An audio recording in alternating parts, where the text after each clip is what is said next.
ويوم جديد وتصوير جديد وموديل جديدة. ولع الكلام.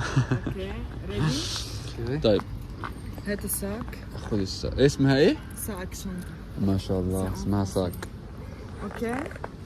معاناة التصوير في الشارع ده معاناة. تصوير متعب جدا في مصر، واحنا طردنا من كذا مكان قبل كده. حتى في الشارع انت ممكن تلاقي ناس بتقول لك انت جاي بتصور ايه؟ يعني خلاص هي بقت لازمه عند الناس، حتى لو هو ملوش علاقه بالموضوع ممكن يجي يقول لك انت بتصور ايه؟ مش فاهم.